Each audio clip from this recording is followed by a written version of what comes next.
artist Eddie Jobson. Hello, my name is Al Bandiro, talking with Eddie Jobson. Welcome to Night Flight, Eddie. Thank you. And thank you for coming down. You began your career at about 16, right? Yeah, I was 16 years old. And at 17, you already had recorded your first album. Right. That was with a band called Curved Air. At 18, you joined Roxy Music at 18? Uh-huh. Pretty good. Yes, things moved very quickly in those days. Now, you hooked up with Frank Zappa. You turned down offers, am I right, with such bands as Yes, Procol Harum, and even Bowie? At different times, yes. I mean, there's been several things have come up, various tours, records, so on, but, you know, for various reasons, the timing just hasn't been right to do. The moves that you made from 16 to 18 were in the fast lane. That's did right. You just happen to be at the right place at the right time? Well, yes, but I think... Besides your talent, well, period, a lot of it was putting yourself in the right place at the right time. And, I mean, that's pretty much been the case, you know, up until now. It's, I think one has to kind of really control one's own career, you know, and make sure that you do meet the right people. Did you have an agent at that time, or were you doing it all yourself? Oh, no, I managed myself at that time. I didn't have an agent.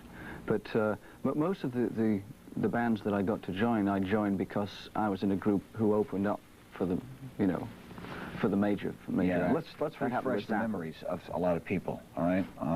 Curved Air, Roxy Music, Frank Zappa, UK, Brian Ferry, King Crimson, and Jethro Tull, right? Right.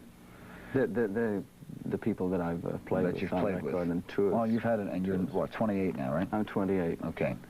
So you've been in the business, figure...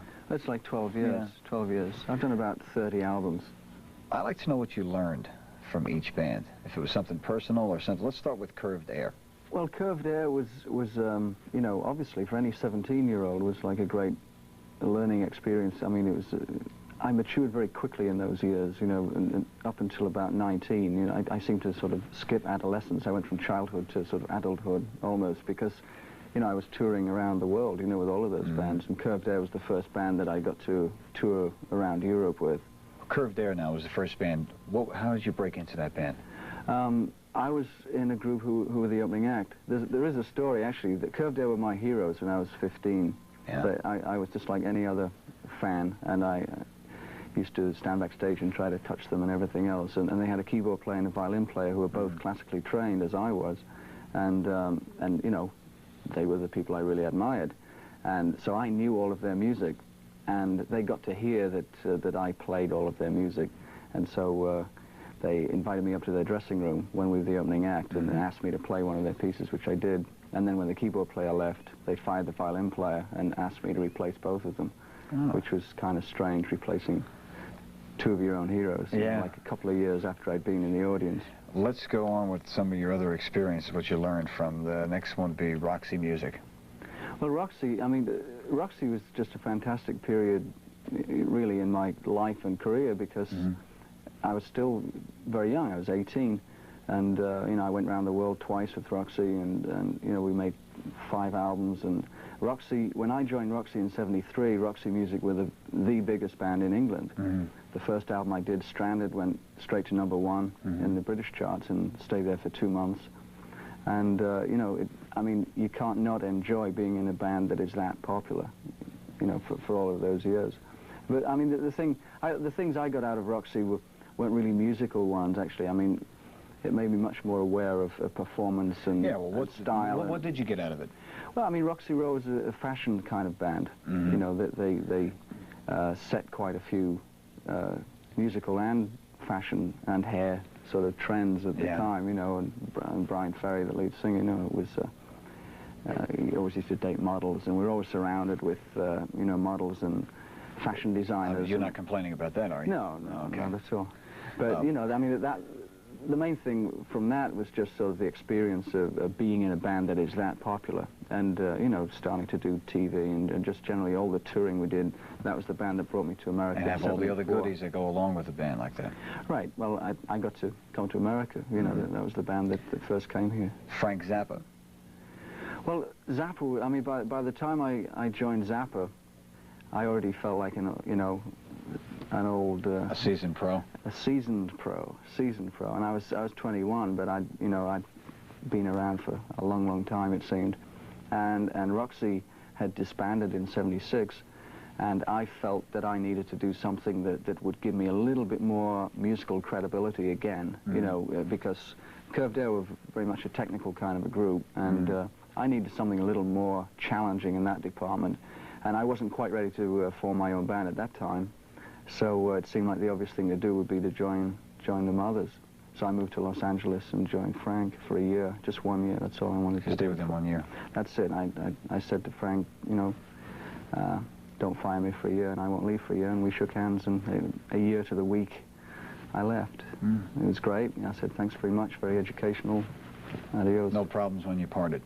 Not at all, no. How about UK? Well, UK was, I was ready at that time, you know, because I all the way through Frank's band, I'd been thinking about, you know, how I could put a group together, what could happen. And fortunately, I was approached by John Wetton, who's now with Asia, and Bill Bruford, the original Yes drummer, and actually Robert Fripp. Not many people know that, but Robert Fripp was behind kind of putting UK together. And it was to be a sort of reformed King Crimson with a different name. And it seemed like the thing I should do, because it was a way I could start writing and so on. Basically, Fripp dropped out, we got in Alan Holdsworth, and off we went as UK. And I was essentially the main music writer for the group. And then we turned into a trio a year later with Terry Bozzio, who I'd been playing with, the drummer from Frank Zappa's band, and who's now gone on to Missing Persons. And so that was UK. That was the trio: Wetton, myself, and Terry Bozzio. How about Jethro Tull? Well, actually, Zinc came before Jethro Tull, but nobody knew about it, because at the end of '79, it seemed that UK couldn't really move into the 1980s very successfully. I didn't feel so. It seemed like it was a little, you know, just a little kind of rooted in the 70s, and not something that could be updated very easily. So it seemed the best thing to do, just to disband the group and form something that I could take on through the 80s, you know, something I could stick with. And so the Jethro Tull thing came about. UK had opened for Tull on 2 tours, and so I became very good friends with Ian and, you know, the other guys in the band.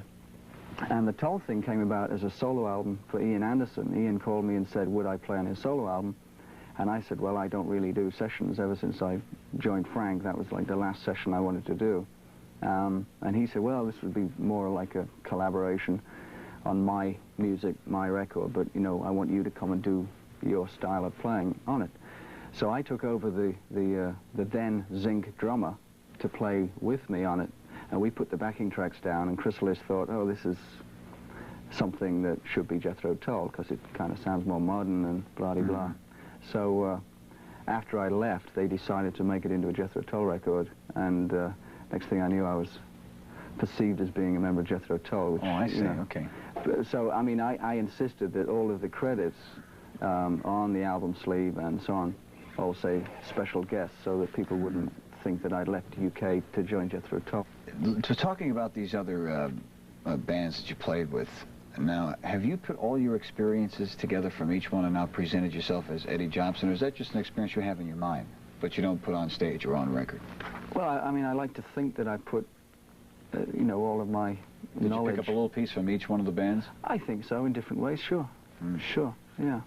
I think that if anything, maybe you just learn what you should not be doing, you know, and that's probably more what you learn. I think you can learn from seeing any band, you know, even the worst bands, because you can watch them and go... Watching their mistakes. And make sure I never do that, you know, that looks terrible. You know. Well, let's get to the part that we were talking about before, that a lot of your solo projects now have a color coordination with them. How did you come... That's interesting. How did you come about that? Well, I mean, to be honest, the real reason it came about was that, well, there were two things. One was I was trying to find a method of writing lyrics, because I'd never written words before. And so by associating something with the record and making it represent something, I then wrote a kind of short story that the album was supposed to be about, and then each track, I pretty much knew musically what sequence the tracks ought to go in, because there were certain, you know, mood flows and certain recurring themes that sort of happen throughout the album. And so when it came to writing the words, which is the thing I did after the music, I pretty much knew what each song was going to be about. And the other reason was that I wanted some way to make the records tie in as a collection, so that there was a sort of set of Zinc records.